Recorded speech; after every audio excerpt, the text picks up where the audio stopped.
皆さんこんにちは、みわです。また久しぶりの動画になってしまいました。なので今日は最近の出来事といくつかあった質問について答えていきたいと思います。じゃあまず一番最初は今何をしているかなんですけど、今は学生をしています。で、前小学校の先生になりたいって言ってたと思うんですけど、その小学校の先生になるためのプログラムに入る前に取らないといけない授業がいくつかあって、1学期間その授業をいくつか取ってたんですけど、でその授業を取ってる間にバイトとしてチャイルドケアのプログラムで働いてました。それは小学生の相手をする仕事だったんですけど、なんでたまに長い休みがある時とかは本当の小学校の先生たちがバイトとして来てたんで、何人か話す機会があったんですけど、その時に必ず言われたことが、小学校の先生になるためのプログラムを卒業してもなかなかフルタイムで仕事が取れないってことです。特にこの私が住んでるところはちっちゃい町なので、小学校の先生になりたい人がたくさんいるのに対して、その小学校の先生が全然辞めないんで枠が開かないらしくて、なかなか何年も待ってもフルタイムになれないらしいです。で、そうやって週に 2,3 回しか働けない、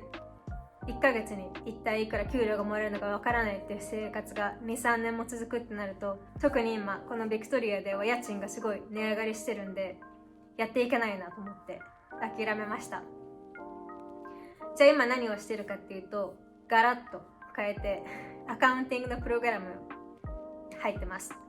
で、このアカウンティングのプログラムは日本でいう公認会計士になるプログラムなんですけど、カナダで公認会計士になるにはまず大学卒業しないといけなくって、でその大学はカナダじゃなくても、私が卒業した日本の大学も大卒として認められるので、そこはクリアで、あとはもちろんいくつか授業を取らないといけないのがあって、今それを取ってる段階です。でそのプログラムを卒業した後に3日間のすごい長いテストがあるらしいんで、それを受けることになります。でそれプラスで実務経験も必要になってくるんで、何ヶ月か働かないといけなくって、全部その条件をクリアすると晴れて公認会計士になることができます。で今先月の頭から始めたばっかりなんで、まだ2ヶ月くらいしか経ってないんですけど、なんとかやってます。で来年の1月に4ヶ月間インターンシップとして働く期間があるんですけど、ありがたいことにもうインターン先が決まったので、来年の1月からはタックスリタ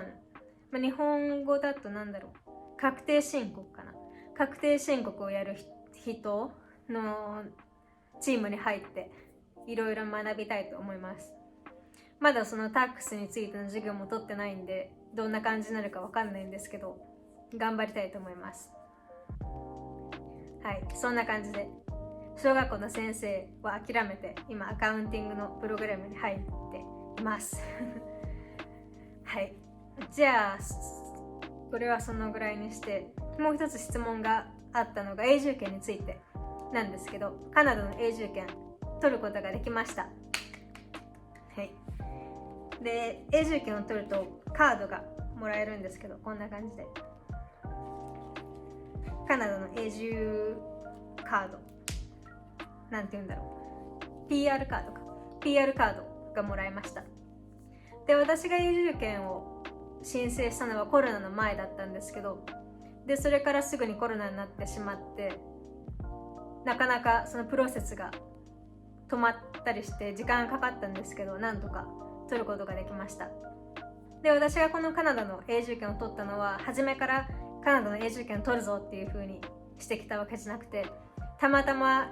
一番最初に行ったカレッジが公立で、それを卒業したら3年間のワークパーミットがもらえて、たまたま同じところで3年ほど働いてたら永住権に必要な条件を満たしてたんで、なんとなく申請してもらえたっていう感じです。なんでいろいろといいように進んでここまで来れました。はいそんな感じで永住権が取れたっていう報告です。でこの永住権を取るといいことがいろいろあるんですけど、特に今また学生に戻ってるんで、今までだったら留学生の値段で払ってたんで、かなりその現地の人たちと比べると高い値段だったんですけど、この永住権を取ると授業料が現地の人たちと同じになるんで、かなり安く抑えられてるんで、それは良かったですはい。あと何かあったかな。最近ビクトリアですごい事件があったんですけど、このビクトリアで生まれ育った人たちに聞いてみると、この過去何十年間のビクトリアの歴史の中、